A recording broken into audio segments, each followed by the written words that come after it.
Good evening. I hope this finds you all well this evening. Yesterday, I started a series on the Church Under Fire. Yesterday was part 1, and today I'm starting with part 2. On May 26th, and this is me reading, on May 26, 2023, the Lord led me to write a short 29-page book on the subject of church abuse. Yesterday, I shared the introduction into the book's content, and in the video portion of that, I shared some of my background. And I will tell you here that I am almost 76 years of age, a teacher of the scriptures for over 50 years, and called of God 21 years ago to write down what he is teaching me each day from his word and to post these writings on the internet. And that is what I have been doing the past 21 years. In summary, what is being called church today is largely not the universal body of believers in Jesus Christ, but it is a conglomerate of institutions of human making which are incorporated, merged, joined, partnered with the state, the government, and with the world. They are businesses of human origin which are being led by marketing goals and plans for how to grow your churches, i.e. businesses. And so they have altered the gospel and compromised with the world in order to attract the world to their gatherings. So I'm going to be sharing you some of my experiences with some of these churches over multiple years. This will probably be 6 or 7 total that I'll be sharing. Okay, this is Church Under Fire, Chapter 2. The title of the chapter is Be Aware. And I'm quoting from Acts 23, 12 to 21, where it says, "When it was day, the Jews made a plot and bound themselves by an oath neither to eat nor drink till they had killed Paul. There were more than 40 who made this conspiracy. They went to the chief priests and elders and said, 'We have strictly bound ourselves by an oath to taste no food till we have killed Paul. Now therefore you, along with the council, give notice to the tribune to bring him down to you as though you were going to determine his case more exactly. And we are ready to kill him before he comes near.' Now the son of Paul's sister heard of their ambush, so he went and entered the barracks and told Paul. Paul called one of the centurions and said, 'Take this young man to the tribune, for he has something to tell him.' So he took him and brought him to the tribune and said, 'Paul the prisoner called me and asked me to bring this young man to you, as he has something to say to you.'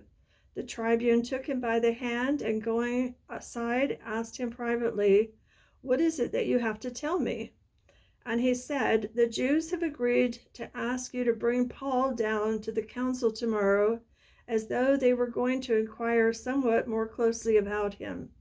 But do not be persuaded by them, for more than 40 of their men are lying in ambush for him, who have bound themselves by an oath, neither to eat nor drink until they have killed him, and now they are ready, waiting for your consent.'" Okay. Now I'm going to relate this story to our lives and world in church today. For what was going on here was deceptive. It was trickery. It was a trap. For they wanted to kill Paul in order to shut him up, and possibly also in hopes that the movement he was leading would then disperse. It is kind of like what they did with Jesus, hoping that by killing him, it would silence not only his voice, but that his followers would disperse and that they would not have to deal with them anymore. But I want you to be aware that this kind of trickery is going on within the gatherings of the institutional, market-driven churches of today, and it is being done by some pastors and other church leaders as a method of controlling people and situations to go the way they want them to go.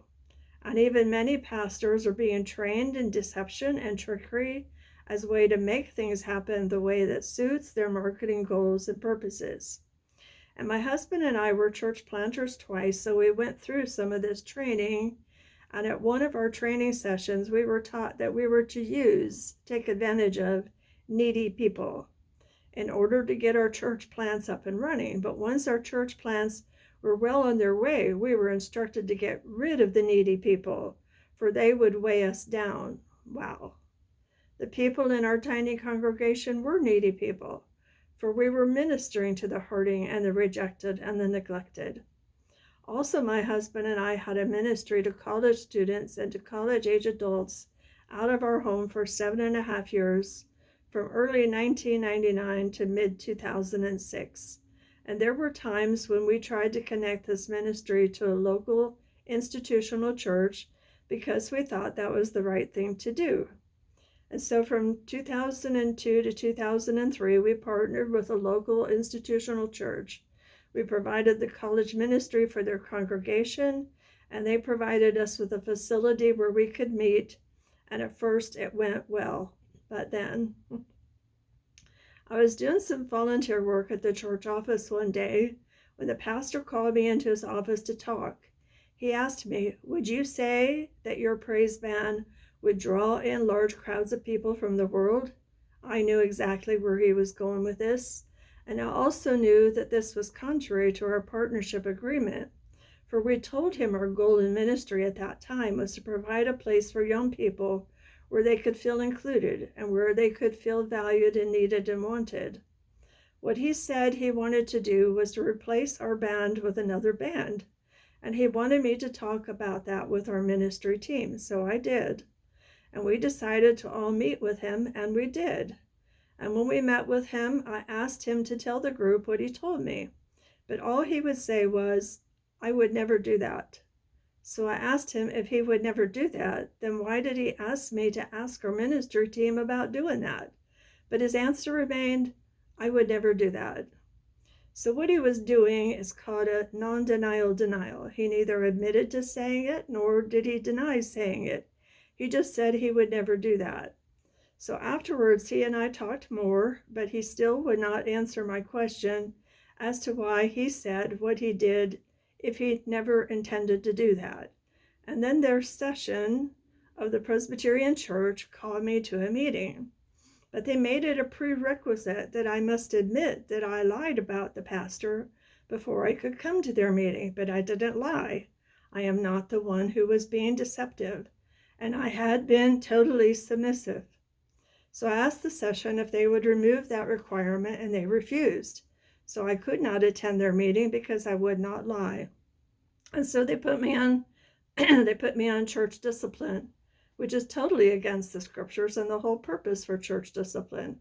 But what they did, and a lawyer was one of the ones involved in this, would be like if someone accused you of a crime, but before they would give you a fair trial to determine guilt or innocence, you would be required to admit guilt.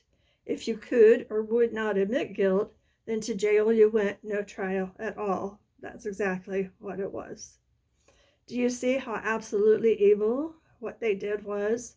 That lawyer knew better than that, and so did that pastor. I think the session did not really know what was going on, in my opinion, but they were just acting on the word of the pastor and of the lawyer.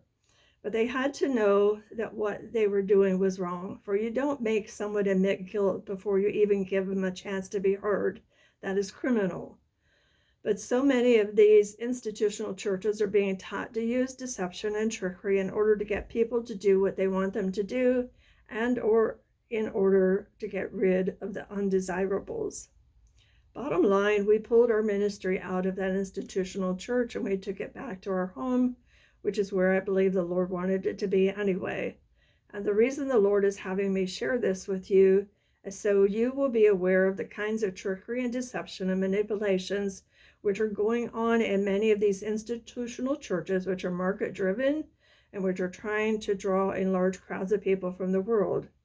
Since I was not on board with what they were up to, they found a way to silence me, and they lost access to our ministry to college students as a result. So keep your eyes and your ears open. P.S. January 29th, 2025. This took place 22 years ago. The incident, it was 22 years ago. But on January 29, 2025, recently I had the occasion to ask this same pastor on Facebook. I asked him if I came to his church, if he would welcome me. At first, he beat around the bush. So I asked him again, and there was no response. So the answer to me was no, I would not be welcome if I came to his church. And that's it for that one. Okay. And there will be more coming. But just be aware of that what is called church is not always the biblical body of Christ, his church, with Jesus Christ as the head, but these are institutions of human making being run by marketing people, business people who are trying to uh, bring in large crowds of people from the world, and so uh, they're catering to the world, and they're not the biblical church at all. Okay, just be aware.